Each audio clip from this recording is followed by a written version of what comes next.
Educating a dog can be very easy, as long as we focus on understanding instead of judging.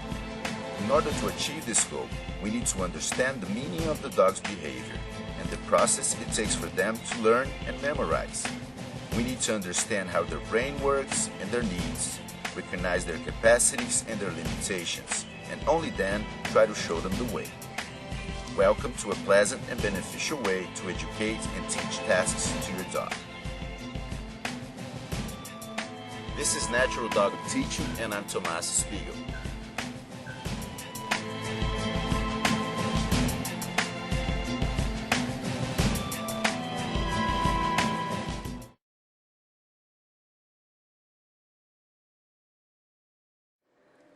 Dogs are sensitive. Being extremely sensitive animals, dogs will gather information from us and from other animals.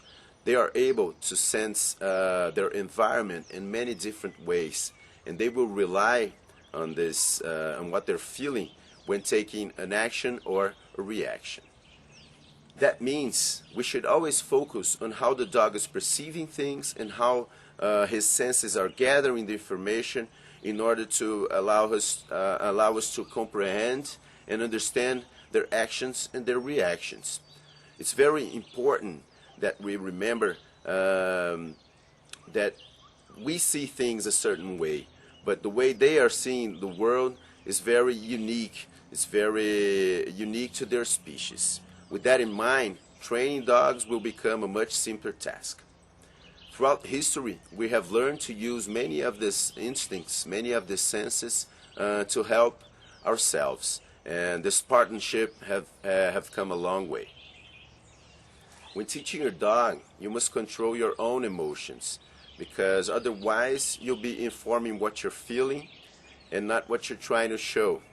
Since dogs are looking for many signs, if we're angry, if we're sad, if we're happy, we'll be telling him this instead of what we're trying to inform. So always pay attention on how you're expressing yourself and try to control your emotions to be clear enough for your dog to understand. Dogs have emotions. For anyone who had or has a connection with one or more dogs, it's pretty obvious that they have emotions. But only recently, science started to prove what dog lovers always knew. The biggest difference between their emotion and ours is that we are able to realize, we have the consciousness to know we are happy, or if we're sad, we'll be able to understand what's going on. And with dogs, they will only feel it.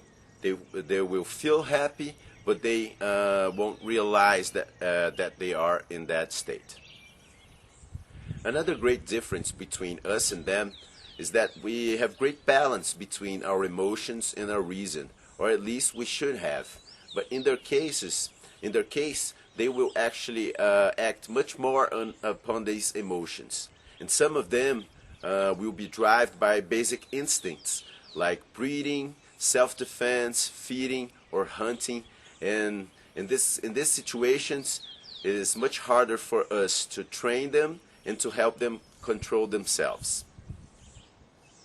Training and persistence will help them control themselves and overcome most of these senses and these instincts.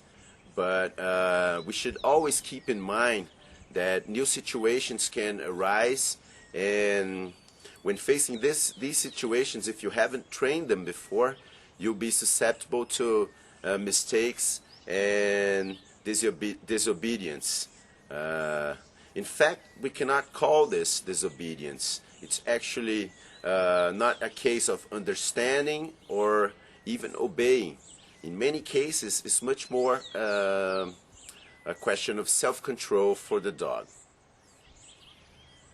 We cannot define these emotions, and we cannot say for sure that their emotions are just like ours. But it's a very good starting point.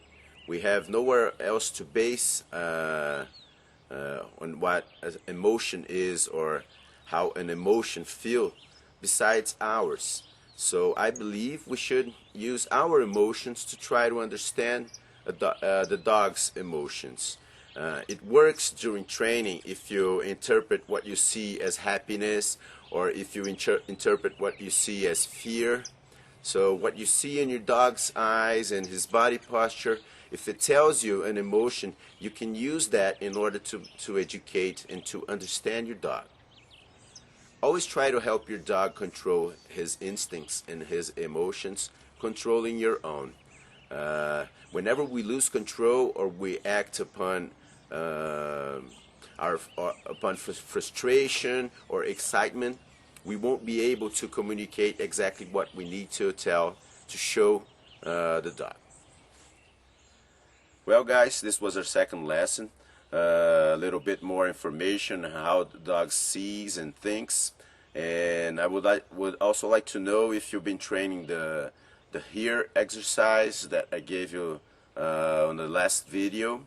Try to make that become harder for the dog. You can hide yourself in your property and call your dog in a moment that he's not expecting it. And remember, always call for good things, never for bad things. So see you next video.